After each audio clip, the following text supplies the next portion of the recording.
अल्हम्दुलिल्लाहिल्लज़ी lump यत्तखिज़ वलदा वलम यकुल लहू शरीकुन fill मुल्क वलम यकुल लहू वलिय्युम मिनज़्ज़ुल्लि वकब्बिरहु तकबीरा व सल्लल्लाहु वसल्लम अला सय्यिदिल अंबियाइ वल मुरसलीन ख़ातमिन नबिय्यीन मुहम्मदिन व अला आलिहि व अस्हाबिहि व अहलि बैतिहि अजमईन।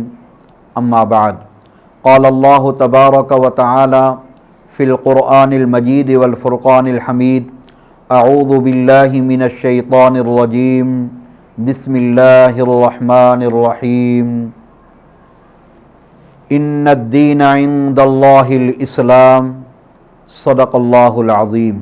नाज़रीन किराम, ख़वातीन व हज़रात, अॼु असांजे दर्से क़ुरान जो उनवान आहे दीन ऐं दुनिया जी भलाई। अल्लाह रब्बुल आलमीन क़ुरान पाक में फ़रमायो आहे, इन्न दीन इंदल्लाहिल इस्लाम।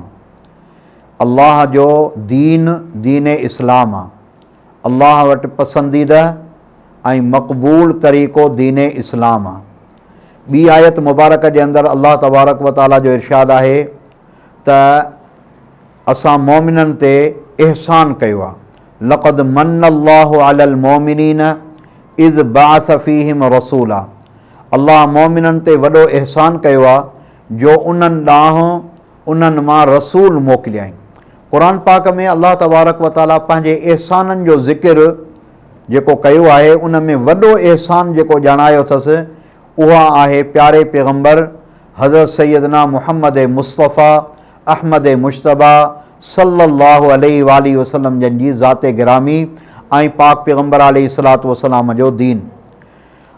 दीन इस्लाम ही हिकु अहिड़ो प्लेटफॉर्म आहे, जेकॾहिं इंसान इन खे इख़्तियार करे त हुन जी दुनिया बि ठही वेंदी, त हुन जी आख़िरत बि ठही पवंदी। जेकॾहिं इंसान चाहे त आउं रुॻी दुनिया खे हासिल कयां त दुनिया त हुन खे मिली वेंदी, लेकिन आख़िरत खां महरूम रहंदो। उन जो ज़िक्र बि बारी ताला क़ुरान पाक में फ़रमायो आहे। फ़रमाई वमिनहुम मन यक़ूलु रब्बना आतिना फ़िद दुनिया वमा लहू फ़िल आख़िरति मिन ख़लाक़। कुझु माण्हू अहिड़ा आहिनि जेके चवनि था, असांजा रब तूं असांखे दुनिया ॾे। पोइ दुनिया त हुननि खे मिलंदी, लेकिन वमा लहू फ़िल आख़िरति मिन ख़लाक़, उन्हनि जो आख़िरत में को हिसो ई कोन्हे। लेकिन चङा माण्हू, समझदार माण्हू, सुठा माण्हू कहिड़ा आहिनि? वमिनहुम मन यक़ूलु रब्बना आतिना फ़िद दुनिया हसना व फ़िल आख़िरति हसना वक़िना अज़ाबन्नार। उहे चवनि था, असांजा रब तूं असांखे दुनिया जूं बि भलायूं ॾे ऐं तूं असांखे आख़िरत जूं बि भलायूं ॾे ऐं असांखे पंहिंजे अज़ाब खां बचाए। उहो अज़ाब आख़िरत जो हुजे या उहो अज़ाब दुनिया जो हुजे। ऐं हूअं ज़ाहिरी तौर ते त इन जी माना इहा ई अवामुन्नास सम्झंदा आहिनि त असांखे दुनिया जूं नेमतूं आख़िरत जूं नेमतूं अता फ़रमा। हूअं हक़ीक़त में आतिना फ़िद दुनिया मां मुराद आहे त तौफ़ीक़ अमल ॾे, ऐं वफ़िल आख़िरत हसनत में मुराद आहे त असांजे आमाल खे क़बूलियत जो दर्जो ॾेई आख़िरत में असांखे कामयाबु कर। दीन इस्लाम इहा अल्लाह तबारक व ताला जो उहो तोहफ़ो आहे इंसानियत जे लाइ। अल्लाह तबारक व ताला हिकिड़ी जॻह ते फ़रमायो, कुंतुम ख़ैरा उम्मतिन, तव्हां बहितरीनु उम्मत आहियो। उख़रिजत लिन्नास, अल्लाह साईं तव्हांखे माण्हुनि जी हिदायत जे लाइ मुंतख़ब कयो आहे। हीअ बहितरीनु उम्मत आहे, हीअ दाई उम्मत आहे, हीअ दीन जी दावत ॾियण वारी उम्मत आहे। अल्लाह तबारक व ताला जे प्यारे पैगम्बर आख़िरी नबी हज़रत सैयदना मुहम्मद मुस्तफ़ा अहमद मुश्तबा सल्लल्लाहु अलैहि वालैहि वसल्लम जी ख़त्म नबूवत जी दावत ऐं गवाही हीअ उम्मत ॾिए थी ऐं माण्हुनि खे हीअ पैगाम पहुचाइनि था त दुनिया जो आख़िरी नबी ऐं आख़िरी रसूल हज़रत मुहम्मद मुस्तफ़ा सल्लल्लाहु अलैहि वसल्लम आहिनि ऐं दुनिया ऐं आख़िरत जी कामयाबी अल्लाह तबारक व ताला दीन में रखी आहे। ऐं इहो दीन हर हिकु मुस्लमान ऐं इंसान जी ज़रूरत आहे।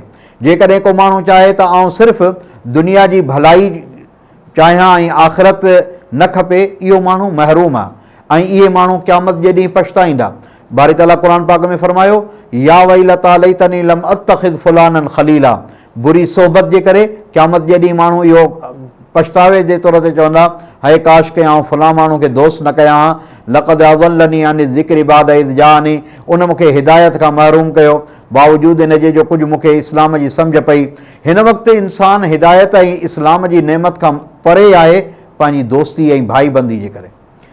अल्लाह तबारक व तआला तव्हां ई असांजी बल्कि पूरी इंसानियत जी कामयाबी दीन में रखी आहे। ऐं इहो दीन छा आहे? इहो दीन आहे हुज़ूर अकरम सल्लल्लाहु अलैहि वसल्लम जो मुकम्मल तरीक़ो इख़्तियार करणु। ऐं इहो दीन आहे अल्लाह तबारक व तआला जी बंदगी, प्यारे पैगम्बर अलैहिस्सलातु वस्सलाम जी सुन्नत ऐं इत्तिबा। जेकॾहिं को माण्हू चाहे त आउं पाक पैगम्बर अलैहिस्सलातु वस्सलाम जे तरीक़े खां हटी करे अल्लाह खे राज़ी कंदुसि, त ईअं नथो थी सघे। छो त बारी ताला क़ुर पाक में वाज़े चयो आहे, वमन युतिइर रसूल फ़क़द अता अल्लाह, जंहिं रसूल जी पैरवी कई उन गोया के अल्लाह जी पैरवी कई ऐं अल्लाह जी इताअत कई।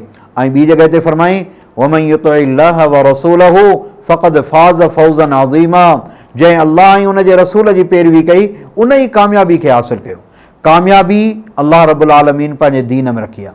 ऐं हिन दीन में रहबानियत बि न आहे त ईअं थिए त माण्हू दुनिया जे कमनि खां बिल्कुलु लातालुक़ थी वञे, मस्जिद में वेही रहे, बसि रुॻी क़ुर पाक पढ़े। ऐं न, इन में दुनिया बि आहे, आख़िरत बि, हर शइ। लेकिन इन सां गॾोगॾु इहो आहे त रसूलुल्लाह सल्लल्लाहु अलैहि वसल्लम जन जे तरीक़े जे मुताबिक़। हदीस मुबारक जे अंदरि त जॾहिं क़ुर पाक जूं ही आयतूं लथियूं त हिन दुनिया जी अहमियत जेको आहे सो कुझु बि कान्हे का, ऐं अल्लाह तबारक व तआला जी रज़ा खे तॾहिं ई हासिलु करे सघो था जॾहिं तव्हां पंहिंजो सभु कुझु अल्लाह जी राह में क़ुर्बान कयो। त पोइ जॾहिं इहा ॻाल्हि थी त दुनिया जी का अहमियत कान्हे, त पोइ कुझु माण्हुनि इहो ख़्यालु कयो बसि हाणे असां पंहिंजे घर वारनि खां बि परे रहंदासीं, रुॻी रोज़ा रखंदासीं, निमाज़ पढ़ंदासीं। पाक पैगम्बर अलैहिस्सलातु वस्सलाम जन खे जॾहिं इहा ख़बर पई, साईं जन उन्हनि खे सॾाए करे चयो त ईअं कोन्हे, दीन इस्लाम इन शइ जो नालो न आहे त तव्हां रुॻी निमाज़ पढ़ो, रुॻी क़ुर पढ़ो। दीन इस्लाम मुआशरत जो बि नालो आहे। तव्हां ते तव्हांजे औलाद जो बि हक़ु आहे, तव्हांजे घर वारनि जो बि हक़ु आहे, उन्हनि जा बि हक़ अदा कयो। ऐं तव्हां जेकॾहिं पंहिंजे औलाद ते हलाल पैसो ख़र्च था कयो, इहो बि सदको आहे। लिहाज़ा इंसान कामयाबु तॾहिं थींदो जॾहिं रसूल अकरम नबी ख़ातम सल्लल्लाहु अलैहि वसल्लम जे तरीक़े जे मुताबिक़ हले। ऐं पोइ बारी ताला क़ुर पाक में वाज़े फरमायो, लक़द कान लकुम फ़ी रसूलिल्लाहि उसवतुन हसना, तव्हांजे लाइ तव्हांजे रसूल जे तरीक़े में बहितरी आहे। तव्हां जेकॾहिं चाहियो था त बहितर ज़िंदगी गुज़ारियो त पोइ रसूलुल्लाह सल्लल्लाहु अलैहि वसल्लम जन जो तरीक़ो इख़्तियार कयो। ऐं रसूलुल्लाह सल्लल्लाहु अलैहि वसल्लम जन मुआशरत में फरमायो, मन युहरमुर रिफ़्क़ युहरमुल ख़ैर कुल्ला, जेको माण्हू नरम आदत खां महरूम आहे उहो हर भलाई खां महरूम आहे। पाक पैगम्बर अलैहिस्सलातु वस्सलाम जन फरमायो त ला यदखुलुल जन्नत मन ला यअमनु जारहु बवाइक़ा, जेकॾहिं असां तालीमात नबवी खे अपनायूं त असांजी दीन दुनिया याने दुनिया ऐं आख़िरत ॿई बहितर थी सघनि थियूं। पाण करीम जन पड़ोसी जे हक़नि में फरमायो, जेकॾहिं तुंहिंजो पड़ोसी तुंहिंजी अज़ियतुनि खां महफ़ूज़ कोन्हे त पोइ तूं अल्लाह खां रहमत ऐं जन्नत जी उमेद न रख। पाक पैगम्बर अलैहिस्सलातु वस्सलाम जन फरमायो, इन मिन अहब्बकुम इलैया अहसनकुम अख़लाक़ा, मूंखे तव्हां में उहो माण्हू वधीक महबूब आहे जंहिंजा अख़लाक़ भला आहिनि। ऐं साईं जन फरमायो त तव्हां में उहो माण्हू असां मां कोन्हे जेको वॾनि जी इज़त न करे, नंढनि ते शफ़क़त न करे, नेकी जो हुकुम न करे, बुराई खां न रोके। साईं जन फरमायो, लैस मिन्ना मन लम यरहम सग़ीरना वलम युवक़िर कबीरना, जेको वॾनि जी इज़त न करे, नंढनि ते रहम न करे ऐं जेको नेकी जो हुकुम न करे, जेको बुराई खां न रोके। जेकॾहिं बुराई खे ॾिसो, मर्रा मिनकुम मुनकरन फलयुग़य्यिरहु बियदिही फ़इन लम यस्तति फ़बिलिसानिही फ़इन लम यस्तति फ़बिक़ल्बिही वज़ालिका अज़अफ़ुल ईमान। हिन वक़्तु जेकॾहिं असां पंहिंजे मुआशरे खे बहितर ऐं ख़ूबसूरत करणु चाहियूं त पोइ उन लाइ असां वटि आइडियल, असांजे लाइ नमूनो हुज़ूर अकरम सल्लल्लाहु अलैहि वसल्लम जन जी ज़ाते गिरामी आहे। उम्मत खे जुगाए त प्यारे पैगम्बर सल्लल्लाहु अलैहि वसल्लम जी कामिल इत्तिबा करे। ऐं पाक पैगम्बर अलैहिस्सलातु वस्सलाम जन फरमायो त आउं तव्हांजे लाइ हर शइ खणी आयो आहियां, याने मुंहिंजी सुन्नत खे अपनायो। खाइणु पीअणु रहणु उथणु वेहणु तिजारत मुआशरत ज़रात जेके बि मामलात आहिनि सभ जो सभु असांजे दीन में आहिनि। जेकॾहिं असां मुकमल पंहिंजे दीन ते अमल कंदासीं त असांजी दुनिया बि ठही पवंदी, असांजी आख़िरत बि ठही पवंदी।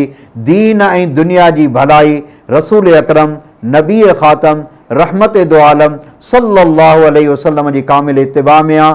ऐं इहा इत्तिबा असां ई तव्हां में दीन जी महिनत सां ईंदी ऐं उन महिनत जे लाइ अलाह साईं असां ई तव्हां सभिनीनि खे क़बूल फ़रमाए।